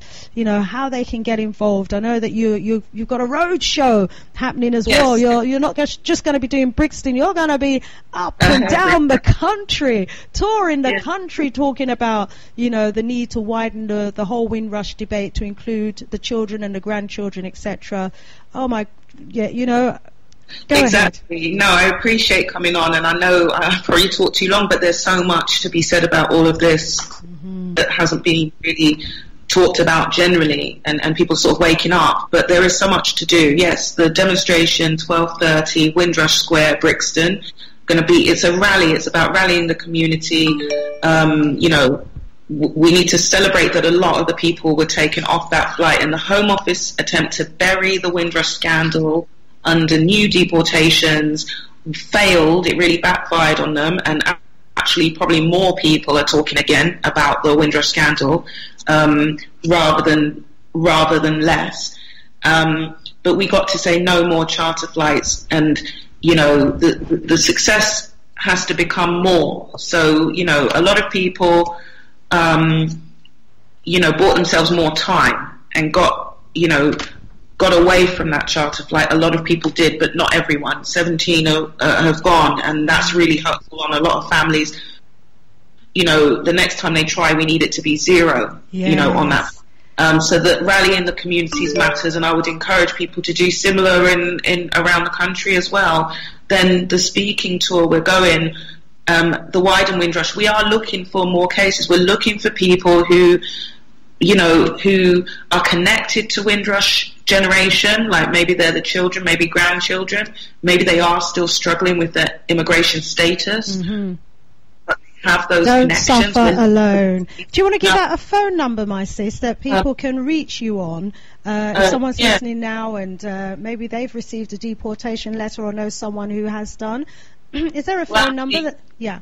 Well, I was going to say part of the speaking tour is going to include partly a drop-in and then partly public meetings. So the next one is in Luton on the 28th of March, but that's going to be, drop-in first and then public meeting. So it's both the political campaigning side, but it's also a chance for people who might be affected to come and talk about it, get some advice, see whether they fit into the category, or we're doing that with the barrister who's been formulating the arguments. Mm-hmm. We're going to go on to places like Peterborough and Leicester, Birmingham, Nottingham, and so forth later. Mm-hmm. If anyone follows our Twitter handle at @followmfj, then they would keep up with things as they come. It's both like the advertising what we're going to be doing next, but also these things that come up very suddenly, like we need to get a petition out, we need people to keep an eye on. Mm-hmm. #Widen Windrush. Keep an eye on #Widen Windrush as well, because a lot of it is the word of mouth. It really matters a lot, word of mouth getting around. If someone wanted to ask questions in some ways, because we don't have like an office to be regularly accessible like every day, but so it's useful if people do use the email as well. Contact at movementforjustice.co.uk. But that's easy also to find. That there's a lot of ways to contact us. So sometimes a phone call helps, but actually probably a text first, because sometimes being sort of available all the time on the phone is difficult, and especially as there's got to be a focus where there's people that are actually in detention and so forth. So it's more useful if people emailed or use the Twitter. Yes. But if you're part of a community group or organisation, we're working with community groups to do the speaking tour. So it's come into the community. Like we went to Oxford and we went to Blackbird Leys, to the community centre down there, which was really great. In Luton, we're going to be at the Berry Park Community Centre. If you're part of a union or if you're part of community organisations that want to work with this question about reach into the widened Windrush, we want to win an amendment to the scheme, which the government could do, that would give that legal status to descendants and family members connected to the Windrush generation. But, that's not there yet, but it's an amendment to the Windrush scheme. That is what the whole point of that campaign is trying to get. So 2 phone numbers, I'll just read them out quickly. 07535 637 147 or 07930 302 263. But apologies if you don't get an answer straight away, just send a text, because like I say, it's we're all doing this voluntarily, within all the time that we have in between work and stuff. So it's not always an immediate answer.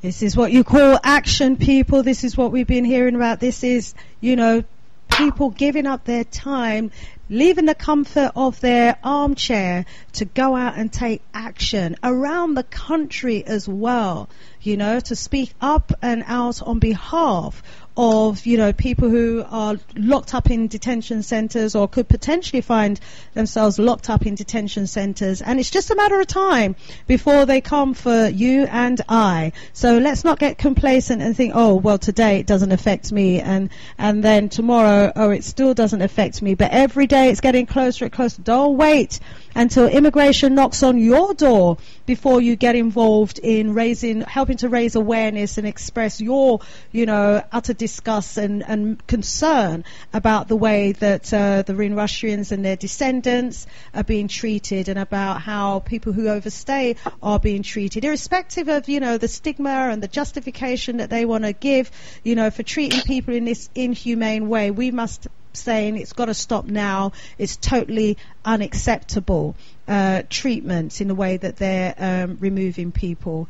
So again, my sis Antonia, I just want to say enough respect to you for the great works that you're doing. All being well, the Galaxy family will see you on Saturday at Windrush Square to join in the rally and the protest to raise awareness about what's actually going on, because I think a lot of what I've heard today from you has been so insightful. It's given me a deeper and broader understanding of what has been going on behind closed doors, and now we've got to make our people aware, the broader public aware of what's been going on, so that we can win over the support of people against this sort of really horrendous treatment. So any final words from you, my sis, before you depart? And of course, thank you so much for taking the time out as well to give us such a deep briefing, really, about what's happening, continues to happen as well. Just really thanks for having me on. I think it is an intense subject to get into, and it takes a bit of time, and I hope people have listened and are thinking about it. I know it affects a lot of people very deeply, and just to mention really a shout out to Lambeth Black Workers and Lambeth Unison, who is also part of co-supporting the march on Saturday, and the South London Stand Up to Racism, who will be with us, and really just to shout out. I think that there's a number of groups really making a fight in this area, and I hope there'll be a lot more. And perhaps when people feel like, well, this is a fight we can win, this really is something we can change. We don't need to just tell the sad stories. Like, we can do something about it. So I hope people listening are feeling a bit inspired that is the case, and that's not fluff. That isn't just putting gloss on a situation. And it's a dire situation, but it's a dire because it's so hidden. We can change it by bringing it out in the open. We get rid of stigma by not being ashamed of ourselves. It's a direct relationship. They're the ones who ought to be ashamed of themselves, in this day and age, in a so-called civilized country, treating people like this. My brother's just pointed me to a section in a report. It's called CW Charter Flights 2017. It's a PDF report, and on page 4, 1.3, section 1, it says meeting targets. Charter flights are a quick way to organize mass deportations of particular nationalities, so helping meet Home Office headline targets. A 2002 government white paper explained, despite the cost of charter flights, this is a very efficient way of enforcing the volume departure of those who have no right to stay here.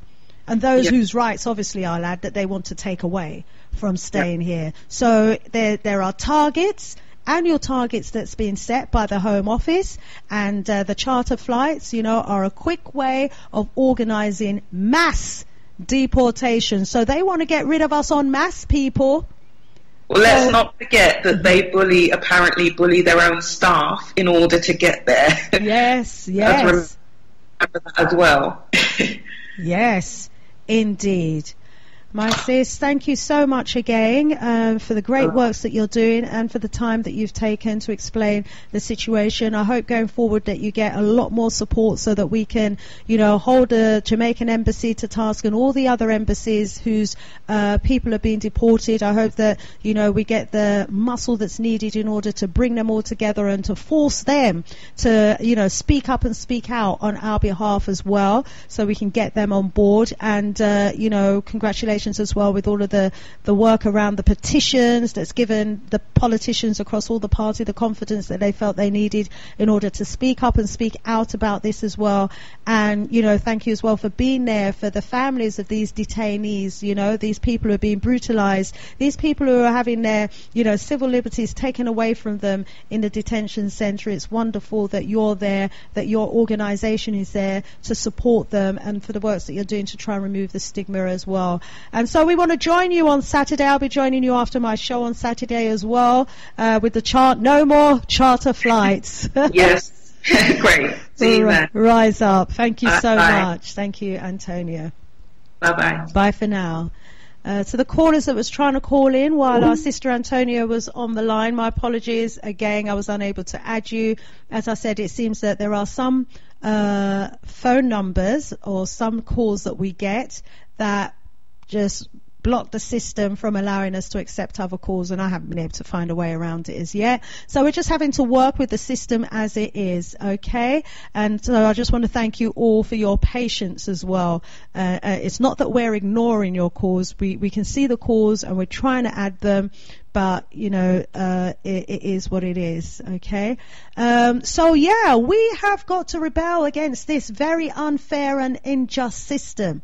Now if we stay quiet, they will continue, to criminalize our people, detain them, and then justify putting them on those charter flights and sending them home. Because this is their plan, and they're monitoring the progress of it. The more of us that they're deporting, the more they are achieving their targets that they have set for themselves. So we better know, what's going on. And let's not wait until the problem knocks on our own front door before we then decide that we're going to actually take some action.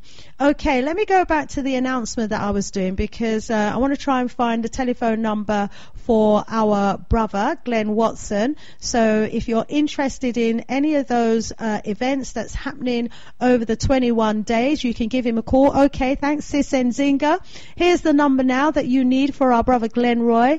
He's the one, or one of the people that's involved in the 21 days of action. Okay, and that telephone number that you need to get more information about the individual events or to be sent a flyer, the number is 07411 113 098. That's 07411 113 098. Now I've gone way over my time. I hope that I am still live and that you are all still hearing me. I think you are, because I've gone over my time, and I've not been pulled up in the studio, so it could be that the next presenter, is not in as yet. So what I'll do is, the lines are now free. Let me allow you to call in. You may have been trying to call in while our sister Antonia was on the line. Caller 845.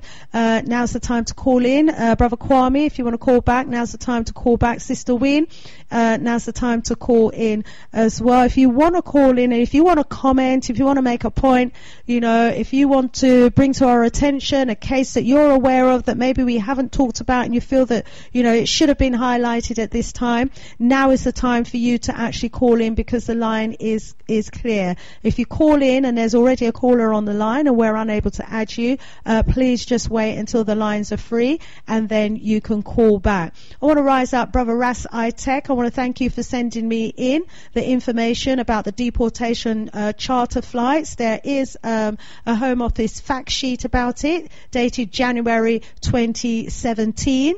Rising up Brother Kwame, thank you for calling in, my brother, and for responding to the open invitation. And go ahead, my brother, and comment on the show today and the contents and the information that we've been hearing about. In terms of the sister, if she's still listening online, I gathered that she's actually come to Nottingham. Yes. If she is, you could pass her my number, because I do a weekly current affairs and magazine show in Nottingham, and I'll be happy to interview her on my program regarding the conversation that you just had with her. Excellent. Yes, my brother. So I'll pass your contact details on to her, and ask her to get in touch with you for that interview before they come to Nottingham. Yes. Great. Okay. Now, on a more wider, tangent, I think I said on quite a few occasions on Galaxy before that our time in this country has come to an end. Yeah, and we were invited here for a reason. Yeah, and that reason, as far as they're concerned, has been fulfilled. Yeah, so we are surplus to requirements now, and now you've got a wicked Hindu Asian Home Secretary who is going to do the bidding and abiding of the White supremacist Boris Johnson. So the White has been on the wall for a long time, but because we don't listen, we don't understand the time that we're living in. Yeah, sorry, my brother. 1 second, please. I'm sorry.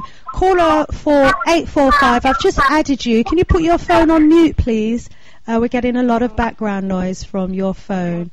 Please just put your phone on mute, and we'll bring you in a short while. Thank you, 845. Yes, let's go back to Brother Kwame. Go ahead, my brother. Yeah, thank you. I was just saying that because a lot of our people don't listen to what the ancestors are saying to us, and don't understand what time we're living in. And many of us have become complacent, have become too comfortable, and have developed a selfish mentality. Me. So if it's not my family, if it's not my immediate, group, whether it be Jamaican or Ghanaian, Nigerian, then I don't really care. But the truth of the matter is, why? It might be Jamaicans today, but it'll be Nigerians tomorrow, and the day after that it'll be the Bajans, and after that the Grenadians. So yes, well, this is it. This is dealing it. with us in our silos, because they, it's about divide and rule, isn't it? Yes, we should learn. Well, but fundamentally, yeah, indeed. But fundamentally, we're all black. We see as black. So It doesn't care whether you're from Ghana, Nigeria, Zimbabwe, Kenya, Jamaica, Angola, Antigua, Barbados, etc. Right? As long as you're black, right? Yeah. And this is and they're now using Africans as a test case, because it's not just Jamaicans that are being deported. Ghanaians are being deported.